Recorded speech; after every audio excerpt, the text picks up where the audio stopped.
Hello everyone, this is Neha. Welcome back to my channel. जो भी आप लोग मेरा वीडियो फर्स्ट टाइम देख रहे हैं, please do subscribe this channel. तो आज हम इंट्रोडक्शन कर रहे हैं फर्स्ट चैप्टर का। तो इंट्रोडक्शन हो सकता है थोड़ा लेंथी हो जाए, तो I will divide it into parts. Okay, so chapter का नाम ही आपको सजेस्ट कर रहा है नंबर सिस्टम, मीन्स नंबर पर फोकस रहेगा। ठीक है, तो नंबर आपके किस टाइप के होते हैं? नेचुरल नंबर्स,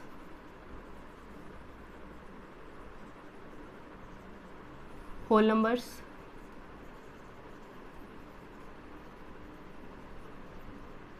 ठीक है। नेचुरल नंबर्स कौन से होते हैं? जो 1 से शुरू होते हैं, 1 से शुरू होने वाले, 1 2 3 ऐसे आप आगे जाते जाएंगे, 143 एंड सो ऑन।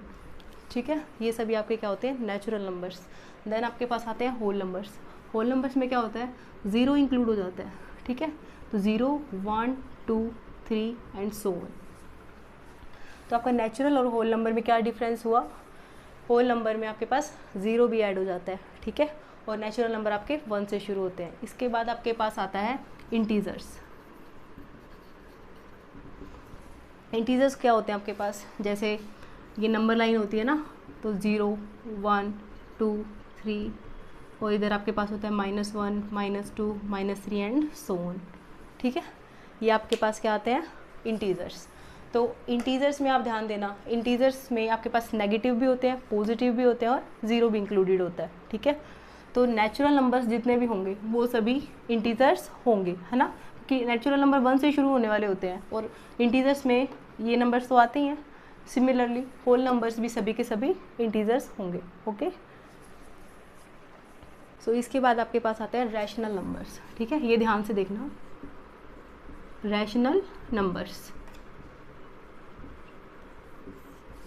देखो, सबसे पहले तो रैशनल नंबर कौन से नंबर होते हैं? जो p/q की फॉर्म में हो। ठीक है, और आपके पास जो q है वो नॉट इक्वल टू 0 होना चाहिए। ठीक है, क्योंकि आपको पता है डिनोमिनेटर में 0 नहीं लेते ना, अदरवाइज वो अनडिफाइंड हो जाता है। और आपके पास जो p और q है, दोनों के दोनों क्या होने चाहिए? इंटीजर्स। ओके, इसके अलावा जैसे मान लीजिए मैंने आप यहाँ लिखा 2, तो क्या ये रैशनल नंबर होगा? मोस्टली हम लोग यहाँ कंफ्यूज कर जाते हैं कि 2 रैशनल नंबर होगा या नहीं होगा। बट आपको पता है अगर डिनोमिनेटर में कुछ नहीं है तो हम 1 तो लिख ही सकते हैं ना। तो ये p/q की फॉर्मेट में आ रहा है, डिनोमिनेटर आपका 0 भी नहीं है और 2 एंड 1 दोनों आपके इंटीजर्स हैं। ठीक है ना, तो आपके पास जो 2 होगा वो क्या आ जाएगा? Rational number. इसके अलावा जैसे अगर आपके पास एक्चुअल में क्या क्या कहा जाता है कि जो टर्मिनेटिंग नंबर हो, टर्मिनेटिंग एंड रिपीटिंग, रिपीटिंग। ठीक है, टर्मिनेटिंग मीन्स जैसे मान लीजिए मैंने लिखा 2/10। ओके, 2/10 को आप क्या लिख सकते हो? 0.2 लिख सकते हो ना। टर्मिनेट का मीन्स ख़त्म कर जाना, रुक जाना।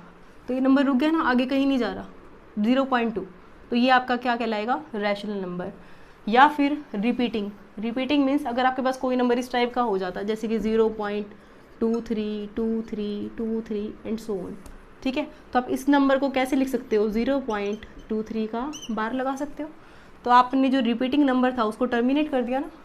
तो इस टाइप के नंबर्स जो रिपीटिंग हो या टर्मिनेटिंग हो, वो किस कैटेगरी में आएंगे? रैशनल नंबर्स की कैटेगरी में आएंगे। ठीक है, तो देखिए आपके पास कुछ इस टाइप के क्वेश्चंस आते हैं। मैं मोस्टली आपके जो एग्जांपल्स होंगे वो मैं आपकी बुक से ही लूँगी, एनसीईआरटी की जो आपकी बुक है उससे।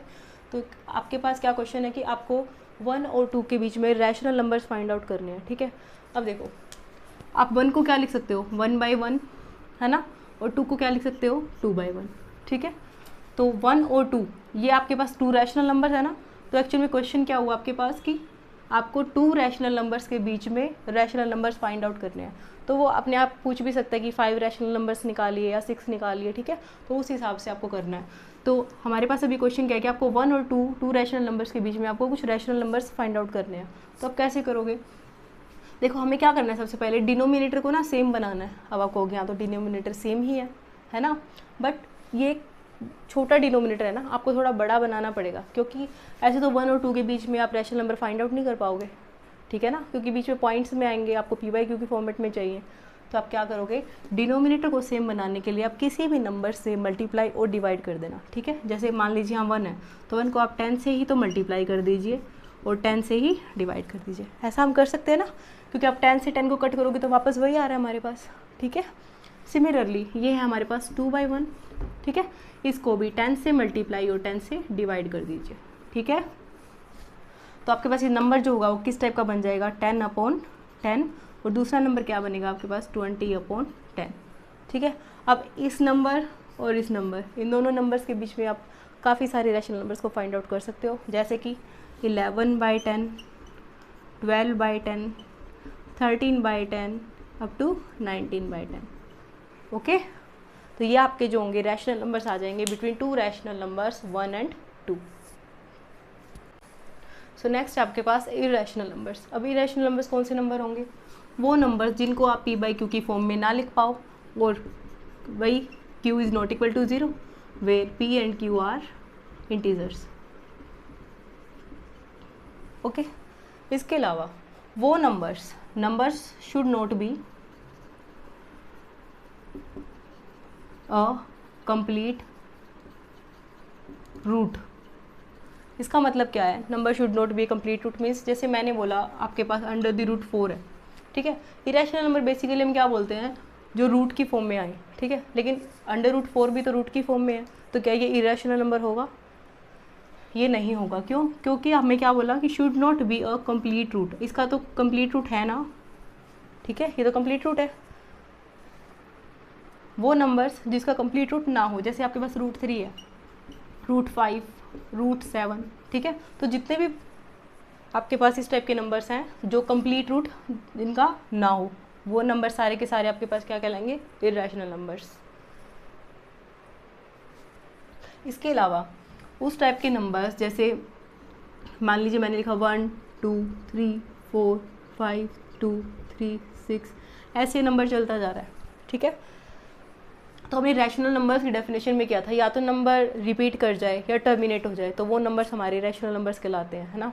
बट ये नंबर देखिए ना तो टर्मिनेट हो रहा है ना ही रिपीट कर रहा है, तो ऐसे numbers which are not terminating and non repeating, उनको आप क्या बोलोगे, इरेशनल नंबर्स, ठीक है। तो 3 चीज़ें आपको इसमें याद रखनी है इरेशनल नंबर्स में। पहली बात तो वो p/q की फॉर्मेट में ना लिखे जाएँ। सेकेंड, उनका कंप्लीट रूट एग्जिस्ट ना करे, ठीक है, वो कंप्लीट रूट ना हो। उसके अलावा जो number non repeating and non terminating हो, वो सभी नंबर्स आपके क्या कहलाएंगे, इरेशनल नंबर्स, ठीक है। सो आज की क्लास में इतना ही। नेक्स्ट क्लास में हम लोग इरेशनल नंबर्स के बारे में और जानेंगे, जैसे इरेशनल नंबर्स को नंबर लाइन पर कैसे रिप्रेजेंट करते हैं। इसके अलावा जैसे आज हमने फाइंड आउट किया कि 2 रैशनल नंबर्स के बीच में रैशनल नंबर्स कैसे फाइंड आउट करते हैं, सिमिलरली हम लोग नेक्स्ट क्लास में करेंगे कि 2 इरेशनल नंबर्स के बीच में आप कैसे इरेशनल नंबर्स फाइंड आउट कर सकते हैं, ठीक है। तब तक आप इसको अच्छे से रिवाइज़ कर लेना। अगर आपको कहीं कोई क्वेरी लगती है तो आप प्लीज़ कमेंट बॉक्स में इसको कमेंट करना, और do like share and subscribe. Thank you.